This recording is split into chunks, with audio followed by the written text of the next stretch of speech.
Today is June 9th. Every now and again, baseball will baseball you right in the face. Bucks drop a series to the Oakland A's this week. Deep breath, rest. Let's get ready for the Mets. It's the Bridge to Buctober podcast.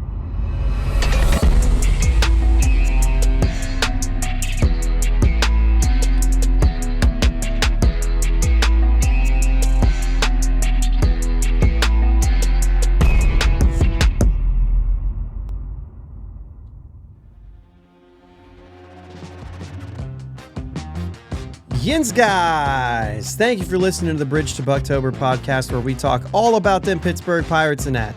My name is Josh, and I am joined as always by my brother Jake. What's up, Jake? Hey man, how you feeling? Well, I got the cool look going on right now. Little eye surgery yesterday morning, which is why. If you're a morning listener on Friday morning, which is why this is late this week. So, but yeah, I have cataracts, I guess. I don't know if it's do you have a cataract if it's only one eye? I have no idea, man. I don't care. Either way, couldn't see well out of my left eye. Went to the eye doctor. They're like, yeah, this is what's going on. So flashback, we'll do a little story time. This will be quick. Back in 2017, I had eye surgery, implantable contact lenses, which is essentially cataract surgery without any removal. They just put contact lenses in your eyes, and now you can see. Life-changing. It was beautiful. And they told me then that because of any kind of eye surgery you have, whether it's LASIK or ICLs or whatever, then you're more susceptible to cataracts early.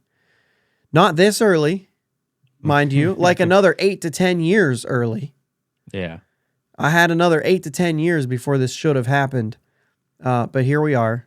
And so, I remember this procedure in a general idea, right? I remember what this was like, except last time they didn't have to take anything out. This one hurt more. Yeah. Because, you're awake. And I feel like I did a really bad job. I was really discouraged through the whole thing. Somebody in that room decided they would hold my hand because I don't know if they could see that I was nervous. I mean, they couldn't see my face, right? There's a blanket on everything except for your eye. Yeah. I don't know if they could see it or what, or if they just do that for everyone. I mean, you got to imagine most people having this done are 60 or older. Yeah. You know what I mean? And so... But I wasn't nervous before. And this time I was so nervous. And I don't know why. But man, whoever held my hand during that thing has a sore hand today. Because I was a baby. And I just think because in general, I don't know if you guys know much, redheads don't really take to anesthesia very well. And so they gave me the Valium and I was like, this isn't really doing anything. Could you give me and I wonder if last time if I asked them for extra. I don't know. Maybe. Because I don't know. He's pushing on my eye and it was hurting. And it's my left eye, which if you guys watch the podcast, you know that for whatever reason, my left eye is always just a slightly bit closed more than my right eye. And so he's open your eye. And I was like, dude, you pinned it open. What do you want me to do? And then he's like, open your other eye. And I just had to say, I can't. I don't know why. It won't open. So I just felt he's look at the light. He kept saying, look at the light. And I was like, every time I look at the light, you push on my eye and it goes that way. I'm no longer looking at the light. The light keeps moving. Anyway, they said everything went well. I really do like that doctor. The last time I had when I had my ICL surgery, my lights went out, everything went black, and I got whoa, and I was like, I can't see anything. I can't see anything. Everything because you're watching the whole thing, right? I can't see anything. And as calm as could be, this Indian Ray Romano is what I call him. It's Dr. Shonifer, and he's got that Ray Romano voice, right? But it's super calm. He's so calming, right? And I was like, I can't see anything. And he just goes, oh, that's my thumb. And he moves his thumb out of the way. And I was like, oh, okay, we're good. But I remember that. I told a couple of the nurses that story. I remember that. But anyway, had eye surgery. So my video lights are really, really bright for me still today. So I decided that the sunglasses are the play. I'm still like, when I looked at my eye, it's still like dilated a little bit. Yeah. So they give you like 8 drops, it feels like. So anyway, good, man. hopefully, you look good. Hopefully everything will, I'll be able to see better, clearer. There's some things I found out in the process, like they can only fix far or close. They can't, like, as far as correcting your vision, right? Right. Because your natural lens is the thing that like focuses on things that are up close and things that are far away. So like as Pirate fans, we argue about the things that are happening right now, but are we focused on things down the road? I think we had a cataract surgery and we only fixed up close sometimes. Okay. Is that a reach? It actually does work in some ways, but anyway, point is, there's a chance if I can't see my computer screens clearly when this is all done, there's a chance I have to get like a one prescription in this eye and not in this eye and just wear glasses every time I'm sitting at my computer. So maybe I'll have glasses. I don't have any idea. But either way, we're all good. Yeah. The surgery went well. I'm able to drive myself to my appointment today. So if it would just stop watering now, I'm trying to focus on everything, but it definitely feels a lot better today than it did yesterday. Good. So, all right. So let's talk about the Pirates. Enough about me. Thank you though for patience and, letting us, kind of get that out of the way. What do we got to talk about today, Jake? Obviously, did you like the little intro, the Oakland A's? Yeah. Last week I had the non-athletics. It's funny, I'm making jokes about teams that just, beat the Pirates. Don't let it slip by that they've also just won a series against the Atlanta Braves. Yeah. I mean, so maybe they are playing a little better right this second. Yeah. And unfortunately, they matched up against us when they're in this little, I don't know. All streaks come to an end at some point. Mm-hmm. And they were staring 14 or 15 straight road losses. That's not a good recipe. You're almost destined to lose. Mm-hmm. But it was, and I'm looking up on my Twitter here because I had done a bit of research here, and now I'm struggling to find it. I see this. Oh yeah, this is it. Okay. Of the 12 games, and I tweeted this on the 6th. Was that before the first game or was that after this would have been before the second game. Maybe I jinxed us. Of the 12 games Oakland has won, 6 of those wins have come against Texas for 2 of them, Arizona, 2 of them in Atlanta, and Baltimore. So like they've beat, those are some upper echelon teams so far this year. Yeah. And they just took a series from Atlanta May 29th through the 31st. So, and I said, sometimes baseball will still baseball. And I said that before we lost the last 2 games. And it's just kind of one of those things where you're always kind of, I hope it's not a jinx, right? But I'm only speaking facts. It can't be a jinx. So the thing is like the purpose of me even looking this up and doing this is because like, we kind of said on Monday, like we didn't expect, but like, what else do you want except for a sweep? Yeah. And really like, cause we've made a lot of comments. A lot of people have made their comments about whether or not the Oakland A's are a AAA team or they're a major league team. They really are. And no matter what you want to say, they're just quite literally the worst major league team right now. And they're looking kind of historical. I mean, not like Cleveland Spiders bad, but close, right? Yeah. And that was like so long ago that they really probably weren't a major league team, the Cleveland Spiders. You know what I'm saying? That's just not how, like back then, it was a hodgepodge of who you could sign, and you know what I mean? Like that was not crazy to think of. Now that's crazy to think of. There's too much around, there's too much talent. Yeah. That kind of a thing shouldn't be able to happen. Right. Back then they were working other jobs than playing baseball. Right. Exactly. And they, you know what I mean? So here we are. They haven't, like, it's not that this was the first series that they've won all year. They took a series from Atlanta. They've beat some other teams that are not as good. Like they took a series from the Royals, and there was one other one I think they've taken a series. Obviously not too many, right? Considering the fact that they've only won 12 games, but I think that this was their third series win. Well, 14 now, I believe. Yeah, 14 now. Yep. So as much as it's like feels like you really want to be upset about it, this really comes down to like, are we surprised considering the series of events that happened? We should have lost that series. When Mitch Keller comes out and doesn't have it, and then you bring in DeYoung and it's that bad. Yeah. You know what I'm saying? Well, I'm not so frustrated that we lost the series as much as that Keller didn't have it.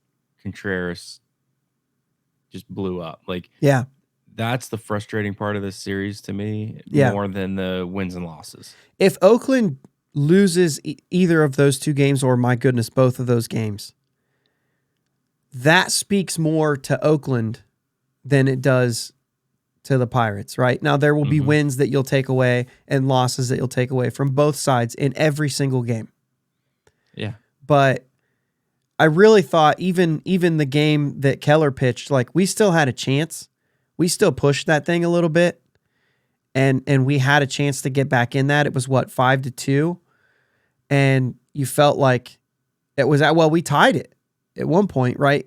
And then Mitch gave up the other runs. Johan doesn't shut it down when he comes into relief. And it's 5-2 at one point. And it felt like, okay, we can get through this. We can still come back from this, right? Right. Let's get things going and come back. And then Chase DeYoung comes in and just gets hammered. You've been given a second chance, and that's how you respond. That's not a good sign. No. And we've all been down on Chase DeYoung, and like, for the person himself, like I can see that, Greg Brown, he gets relationships with some of these guys, friendships or whatever. And he's like, you got to feel for him. And we were sitting there on the couch, and Katie says, do you feel bad for him? And I just went, no. Like, no, I don't feel bad for him. For the person himself, like, yeah, sure. But like, he didn't earn this opportunity, in my opinion. And I'm just kind of like, on the field, no. Like, you had an opportunity here. You got to grind. This is what happened because this is what this is where you're at. And so there is a bit of a, like, if you take baseball out of it, then yeah, sure. For the guy, understand the guy alone. He's grinding. He's trying his best. Yeah. But like, no, not really. Like, you have to execute.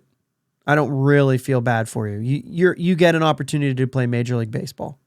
And you've gotten a second opportunity and a third opportunity. So no, I don't necessarily feel bad for you. Right. In that sense. You got to execute. But like, I get what he's saying. Yeah, I mean, if you knew Chase DeYoung personally, you'd feel bad for him. 100%. Yeah, to take the human element or that piece of it out, no, I don't. Right. If anything, like, I feel bad for the rest of the guys on the team who thought they could come back. Right. but I think you understand where I'm going with that. Yeah, for sure.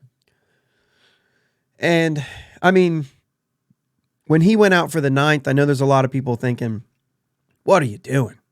But in my opinion, Just it's let it like go. I'm like, "Yeah, dude, this is your game, Yep. and I'm not wasting any more of my bullpen arms because I have a series to win tomorrow."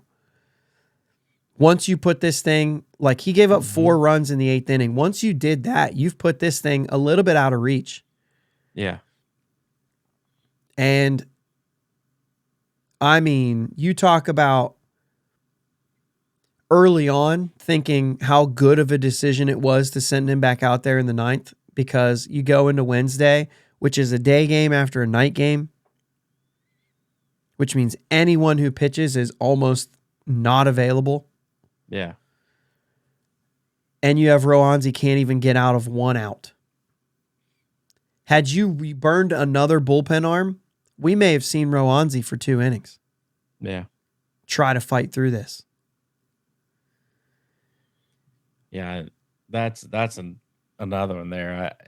He's got to get movement on a fastball. He's got to, whatever pitch it is, whether it's a 2-seam, a sinker, a cutter, whatever, he's got to get some movement on his fastball. You can't just go out there throwing 93, 94, touching 95 and throwing a 4-seam, just throwing it right down the middle. This was a total collapse. Everything that he was throwing felt like it was going right down the middle. He did try to throw a lot. We talked Monday about, you started this whole thing with like, he's got to throw his curveball more. He's got to throw his changeup more. If he can throw it well, Right. And then that's what we thought he was going to the bullpen for, is so that he could be. So when you go to the bullpen to work on something, it doesn't mean you're going to come out into the game when you get your relief appearances and throw that pitch. Right. Necessarily. You're able to do more side sessions if you're in a bullpen role. Yeah. And that's where you're working on these pitches. He hasn't had a chance to work on them. Right. I don't want him coming out and throwing, garbage curveballs just to throw more curveballs. That's not the answer. You have to have confidence in that pitch. You have to know in your mind, yeah, give me that curveball because he ain't going to touch it. And if he's not feeling like that, you can't throw it. You could use your curveball more as a setup pitch, which it looked like he was trying to do, and he was successful a little bit, throwing it up in the zone with no strikes. Mm-hmm. And he got a couple strike calls that way, and it looked like that could be a better utilization of his curveball. I think of when Garrett Cole went to Houston, that's how they utilized his curveball. They started with it. It wasn't good enough to finish with it. They wanted him finishing with the fastball, pitching backwards, so to speak. And that's what he wasn't doing in Pittsburgh, struggling with the home run ball. That was the flip of his career when he went to Houston, as they said, you're going to go backwards. You're going to start with that curve. Mm-hmm. Your fastball slider are your pitches. We're going to start you with those lesser pitches in counts that, like, I'm not swinging at a curveball up in the zone first pitch, because that pitch is not easy to hit and it's not one I can do damage on. I'll take that strike all day long if you keep throwing it to me. I'll get behind in the count because I don't want that. So if you can just locate that thing at the top of the zone, inner side, you know what I mean?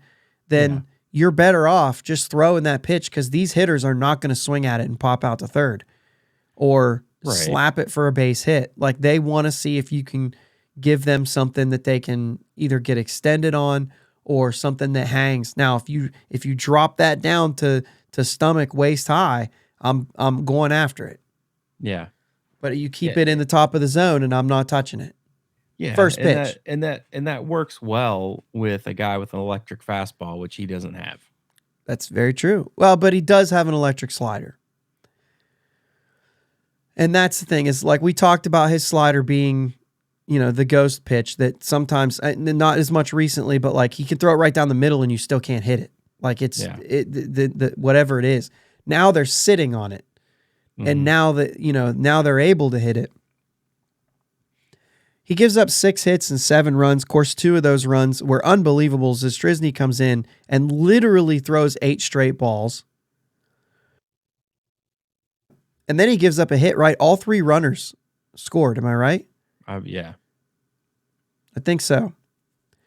7 runs right out of the gate.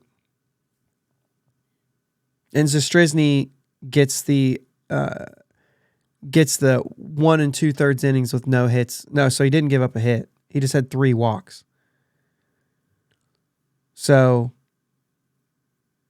no hits, no runs. He doesn't, you know what I mean? This is why we looked at inherited runners. Yeah. Because of things like this. So maybe he just let the 2 runs come in. Either way, not a good outing. When you set things up like that, you know, okay, we're up against it. The Pirates still had an opportunity in this game that fell short. And I don't really necessarily even mean, like, they did have the opportunity in the 9th, but that's a miracle opportunity. Right. They had opportunities prior to that. If you want to break it down to the 9th inning, because I know a lot of people are still looking at that chance. We had the tying run up to bat twice. Bases loaded, 1 out. Carlos Santana goes up there and tries to put it in the Allegheny. To me, that's the worst at bat. What are you doing? You got to get 4 runs. Don't try to get them all right here. Right. Hit the ball. Put it in play. He pops out to the second baseman trying to hit an absolute bomb. Like, you don't have a lot of home runs right now, dude. You're not Right. 27 anymore. You're not 32 anymore. You can't just go up there and hack for a bomb and then put it all on the next guy with 2 outs. 2 outs, bases loaded is just 2 outs. Yeah. Your run expectancy drops tremendously at that point. Yeah. So, and all Key does is ground out on a sliding catch by Noda at first on a 100-mile-an-hour hit. Like, I'm not blaming you, man. Right. You did what, like, that's not a great position to be in. Right. Where Again. Santana could have just taken an approach, got barreled a ball, and at least got a run in. Yeah. And then got Key at least maybe a situation where you don't get out. Yeah. And then he's in a position where he can get a run in. Like, I just thought that was a really selfish at bat for Carlos Santana. And that was what I took away with it. I thought it was really selfish. Yeah. Yeah, that's the whole thing about this being the team game thing, man. Like, I don't know. Throughout his career, Santana could just walk up there and swing for the fences, and you'd be like, yeah, that's what you're supposed to be doing. But he has what, 2, 3 home runs this year? Like, that's not where you're at right now, bud. Like, let's just get on base and get the next guy up with another opportunity. I think I'm also okay with it if it's the 5th inning. True. But like 9th inning, this is our last chance. Like, I just don't think that's the position that, if there's nobody out, 100%, man, swing for it. Sure. I'm actually okay with that. I think he was swinging out of his shoes. You're not even going to get a sack fly swinging like that. But like, take your hack. I get it. Take your hack and see if you can tie this game up. But ultimately, with 1 out, like, you really need to be a little more, like, we don't need 1 run. Right. It's not like you can say a sack fly ties the game. Like, literally, we need you on base. Yeah. And that's just my take from that. But honestly, that's not the difference in the game. That would have been an incredible situation. Like, the difference in the game starts with and ends with Rowanzi and what happened in the first inning with him and Zastryzny. And then moving into, even going further, I thought Luis Ortiz did a really good job when he came in. I actually really liked the call to Zastryzny. Not meaning that I liked it to being Zastryzny. I liked it not being Ortiz right there. Yeah. I liked them saying, let's get out of this. Let's get through a couple. Let's let Ortiz pitch when we wanted Ortiz to pitch. Yeah. And I thought that, he was able to limit damage for a while. The 5th inning, he gives, technically his 5th inning, the 7th inning, he gives up a couple runs. And that's where it was kind of like, well, had we done a little bit more, we had the 3 runs at the time. We didn't score the 4th run until after those 2 runs. And it felt like we could have creeped our way back into that game, but we didn't. Yeah. So, listen, this is baseball, though. You got to play the games. You got to win the games that you have a chance to win. When things like this happen, it doesn't matter if it happens against the Braves or if it happens against the Oakland A's. If your pitcher's bad, these hitters will punish you. Yeah. Even the Oakland A's, even the Jokeland non-athletics will punish you. Ryan Noda's not a bad player. Yeah. I think he showed up in a way that that kind of said like, oh, this is like, Monday I said, who is it? Brent Rooker's the only player they have, right? Okay. Noda, my bad. I see your numbers now. I mean, like, you got an 888 OPS. Like, I get it. Yeah. I slept on you a little bit. Not that it matters what I do, but you know what I mean? I see a little bit of that. So, I don't know. You know what? You lose a series, you just swept the Cardinals, and say what you want about the Cardinals, but they're still, to me, they're pound for pound, they're still the most talented team in the Central who they're just playing really bad. Yeah. So they, they'll obviously have to clean it up, but the Oakland A's are not going to clean it up. Like, that's as good as you're going to get from them. Right. That's them playing well. Yes. That was their, yeah. So as far as Mitch Keller, I mean, you're looking now, there's a lot of talk. There's you had 2 like iffy starts there. And we talked about that. We called for a bounce back start from Mitch because we thought, even though those last 2 starts weren't awful, they certainly weren't good. Right. He was still on a run of 8 straight starts with 8 strikeouts or more. So there were still things to go to, even his bad games were we're still in the game. Yeah. And Tuesday, that was not the case. 1 strikeout for Mitch. He walked 4 guys. He gave up 8 hits. It just wasn't there. That, to me, was his first, oh, that was a bad start. Yeah. But for Mitch's standards that he's already set this season, that's 3 in a row. Unfavorable starts. I would like to say, I would like to say there's 2 starts that weren't that good and that he needs to come back from. But this is a whole new level. This is a different thing than the last 2 starts. Right. Absolutely. The fact that he goes as long as he did was because he is who he is. Right. And this stuff will happen to a lot of pitchers. I'm not going to say everybody because it doesn't happen to everybody. I mean, if you're having a Cy Young season, it's not happening. Right. For the most part. But I mean, people get roughed up once in a while. It's part of the game, man. And it's how you respond to it. It's how you can bounce back. What's the Rocky saying? It's not about how often you can get it. It's not how much you can hit, but how hard you can get hit and still get back up. Get back on your horse, man. You're good. You're fine. It's not that long ago. You have to remember we went into a series with the Arizona Diamondbacks and we said Zach Gallen's only walked X amount of people this whole season. And he walked half of that in our game, in the game against the Pirates. And we punished him for it. Mm-hmm. And yeah, he's bounced back and he's had starts since. We gave George Kirby a run. Although the Zach Gallen one to me is a little more because he's still getting those Cy Young nods. People are still talking about it. Mm-hmm. And we hit George Kirby, but Zach Gallen did most of that against us. He walked 4 batters in that game and he'd only walked 8 all year or something like that. Maybe not even 8. I forget what it was. I think we doubled his total. So he only had 4 walks all year? I think he only had 4. Yeah. Well, whatever it was. It was crazy. Whatever it was similar to what we just saw from Keller. This sort of thing can happen to even good pitchers. Mm-hmm. He's going to have to bounce back, though. Yeah. And we need him to. The thing is when you look at the whole thing, and I've been saying this now since Mitch has been pitching this way, you got to win his games. However you win them. and he kind of put it out of reach right here. We've been doing a good job of winning his starts. Mm-hmm.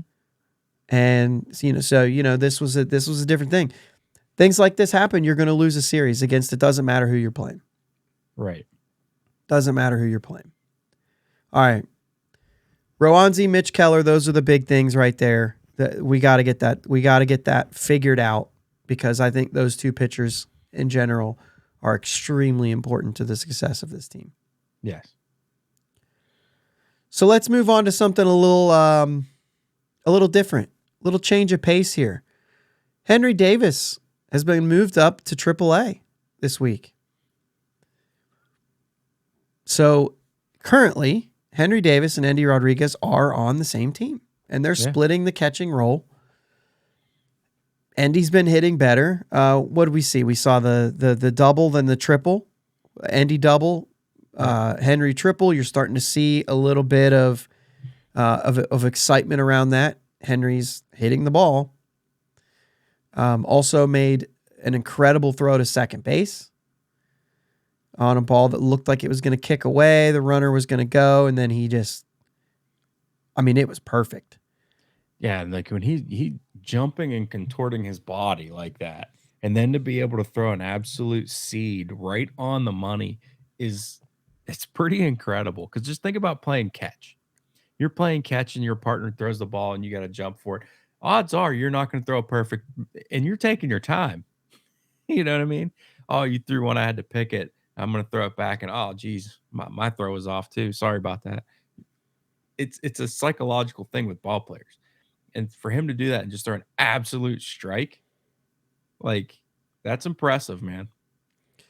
I am I'm on probably recorded saying that I think the path would be for Henry to play right field and Endy to be the catcher. I don't know, man. I don't know. And part of it was because of that arm, because I knew the arm was good. Yeah. And I just thought, you know what? If he ends up a right fielder, that we've got a smaller right field at PNC, you know what I mean? I felt like Henry was the guy. You could keep him healthy longer if he played outfield instead of catcher. I mean, eventually something's going to have to shake up. I mean, these guys are going to play different positions.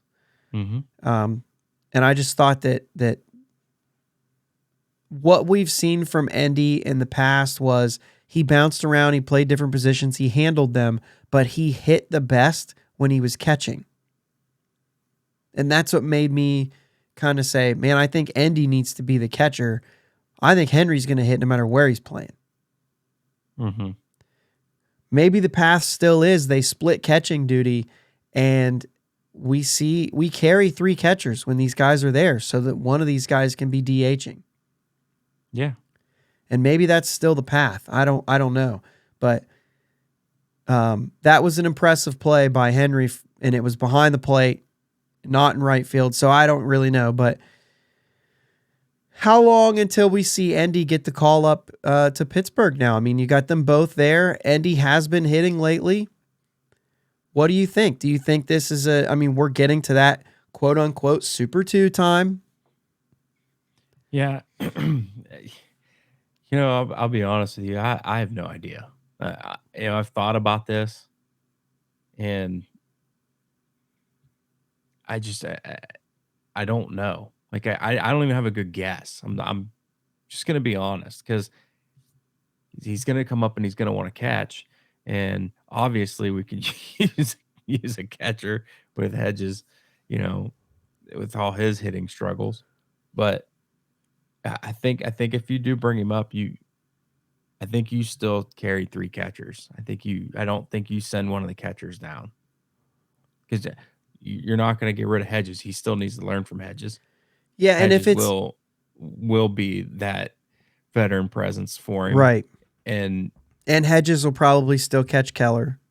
yeah. And delay, I mean, you would feel bad for the kid if you sent him down after what he's done all season. Yeah. Which I believe he's cooled off a little bit, but I mean, he's been putting numbers up, man. Yeah. The guy though. I mean, Delay's 28. He's not really a kid. Sure. Yeah, I just say that because it's like, yeah, if he was 24, it'd be like, yeah, what a bummer. I mean, he shows a lot of promise. I mean, this is probably the peak. You know what I'm saying? 100%. But he Yeah. is still hitting 300. But I mean, obviously that's on the decline, and that's fine. I still think there's something there. He's still, I think it just comes down to you do carry 3 catchers. You have the ability with Endy has the ability to play first base. He can play second base. He can play a little corner outfield. And so yeah, you have other options where you can mix and match and get him into games and still be able to split the catching duties enough. And if you have to make double switches and things like that, then you still have that catcher available where some of these guys can go into those roles. I don't mind carrying 3 catchers in that scenario either, and I think that moving a guy like Matthias down would make sense because it's like, well, do you really want to take? Well, if you're bringing Endy up, like he can play second if you need him to. Right. So it's not like you're really getting rid, but you still also have Bay and Castro and Marcano who can all play second base. Now, obviously, if they're all playing second, one of them has to be at short. So, right. You know what I mean? Yeah. There's definitely options there. But I don't know. You know what I mean? I think that Palacios has shown enough to at least stick around for a little bit. Yeah. But Cal Mitchell also is hitting. So even if Palacios goes down, maybe Cal Mitchell gets another opportunity because he's really been playing well lately. There are things right now that this team has options to do. Sure. And I think Cal Mitchell presents an option. Endy Rodriguez presents an option. Even Kanan Smith and Jigba is hitting for more power, and he's starting to become more consistent. The only problem with that is like, I just think he needs to be a guy who's playing. Right. And I think that's going to be the issue with Smith and Jigba at this point is Connor Joe has earned himself more playing time, which means whoever does come up is kind of that. I mean, if it's another lefty, you're not playing,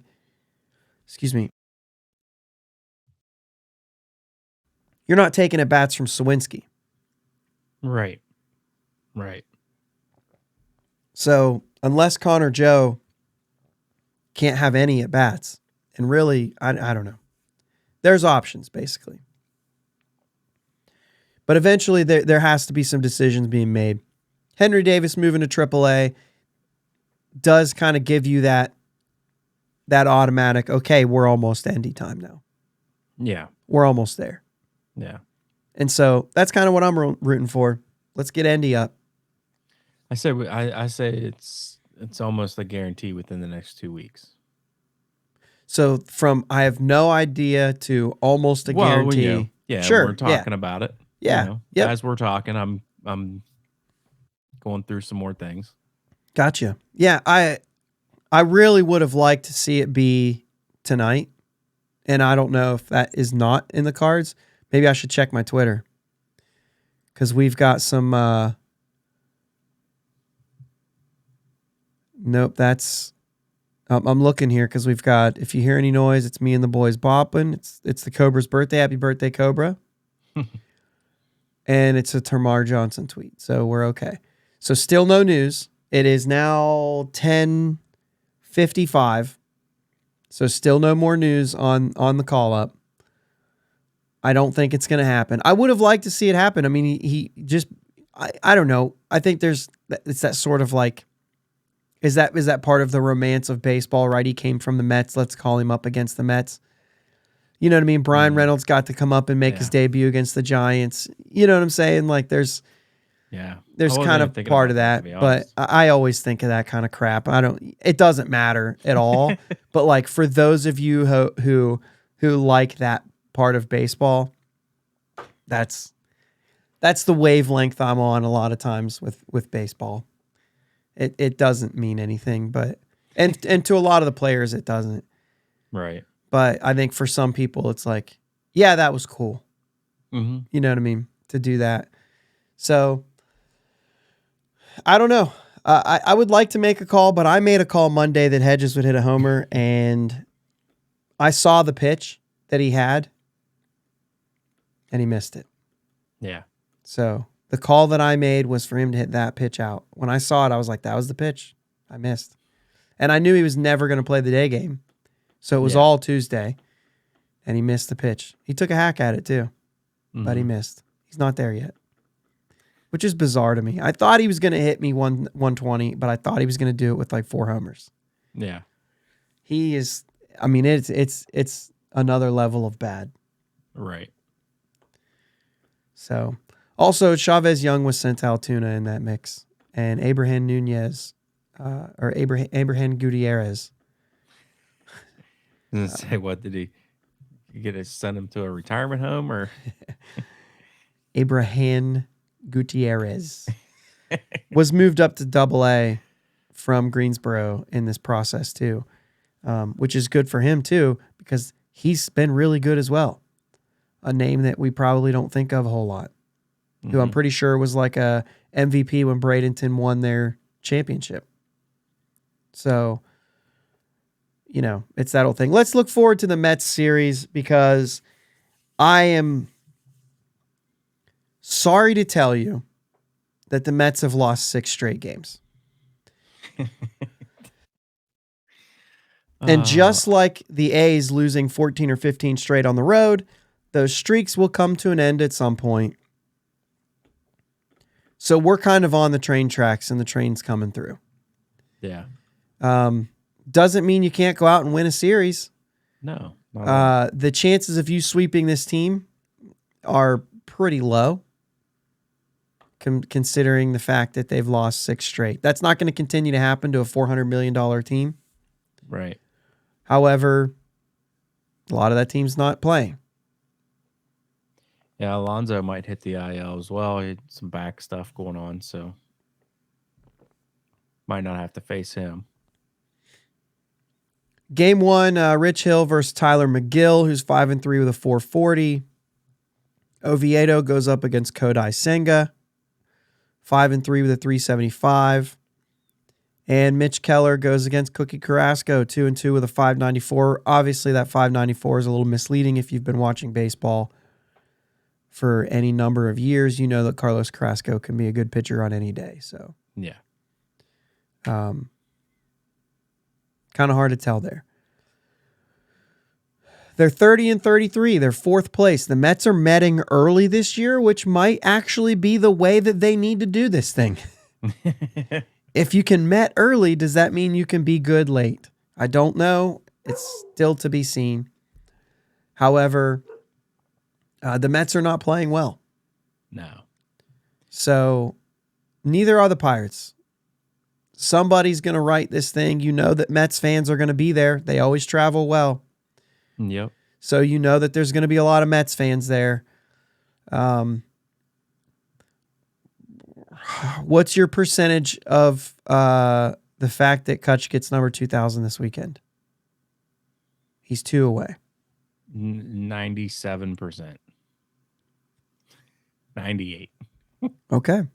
I'm not throwing 100 out there. You can't, yeah. You But can't. that's about as close as you can. Okay. Yeah. Yeah. I like it. So if you're thinking about going to a game this weekend, you might get to see it.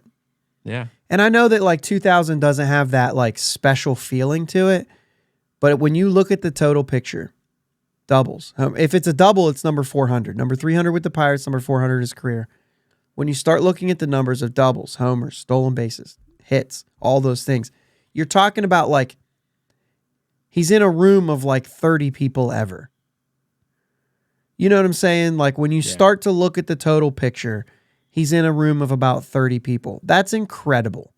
I know it's not Miguel Cabrera's 3,000 hits. Right. But there's something to be said for what McCutchen has been able to do in this game. And it is very special. we should be embracing. This is a big moment. Yeah. This is still a big notch on the belt. It's not 3,000, right? I understand that. I also think that 3,000 will be even harder now to do than it has been. Yeah. Because of the way that the game is managed. But no matter what, this is a big milestone, and it should be celebrated as such, especially if you're going to celebrate it for anyone, you should do it for McCutcheon. This should be a big deal. Absolutely. He's earned that in our city, even if he hasn't anywhere else. Right. So hopefully we'll be able to hit the clap sound effect for Monday's episode for Kutch's 2000th hit. Got to get a bounce back start from Keller. That's the big thing I'm watching for. Other than the 2000th hit, to me, as far as looking forward to the end, we've got to see a bounce back start from Keller. Yeah. Other than that, I'm not sure. Get that confidence back and that swag back, and go out there and dominate this next game. Yeah. 3 righties, by the way. So really unfortunate considering the fact that Castro has been hot. You would have liked to see him play a little bit more against a couple lefties or even one lefty. Yeah. See if he could ride that hot streak a little bit or something. But unfortunately, we may see one game of Castro. And, that he's a difference maker in that lineup. And he's not against right-handed pitching. You know what I mean? Right. Whether it's we've talked about it, I still don't see anything in the swing, but if there's something in like not seeing the ball or whether it's something in the swing, whatever it is, I don't see anything in the swing. Obviously, they see a lot more. Yeah. So, all right. Well, hopefully by Sunday night or whatever for Monday's episode, I'll be feeling a little better and not have to wear sunglasses. For that one. But other than that, let's go get him tonight and the rest of the weekend. Yeah. Let's do some damage. Yep. You got anything else on the way out? I got a tiny little shout out. One of my former high school players made his professional debut. Super pumped for Nate Carafa and the Phillies organization. Pitched, 2.1 innings, had 4 strikeouts. Okay. Gave up a couple hits, but where at? The Florida Coast League or whatever that's called. All right. FCL. Yep. But yeah. Shout out to Nate. Super proud of him. Good dude. Looking for some good things for him out of the bullpen. Awesome. That's cool. Yeah. I just saw the video, Jake. Now that you've spun me around, I get these. OneDrive sends me the notifications of here's all the things from this day. Mm-hmm. And so I look back and it's like, oh, 5 years ago, this was going on, whatever. And today's the day that Nate pitched in the state final where you guys won the state championship. Yeah. And so that video came up of him getting the final strikeout and everybody cheering and all that stuff. That was today. I forget how many years ago it was. 2019, so 4 years ago. 4 years ago today. Pretty cool that you brought that up, and I remember seeing that because we went up to Akron to go to the game. Yeah. So, all right, man. Good deal. Let's go get him this weekend. Get another series. Let's go get him. Inside joke. We should just play that every once in a while with his permission. Yeah. But. Sure. All right, we will talk to you guys on Monday. Let's go Bucks. Let's go Bucks. Thanks for listening to my dad and Uncle Jake on the Bridge to Buctober podcast. Follow them on Twitter, Facebook, and Instagram at Bridge2Buctober. Don't forget to subscribe so you know when new episodes are released. Clear the deck, cannonball coming, and let's go Bucks.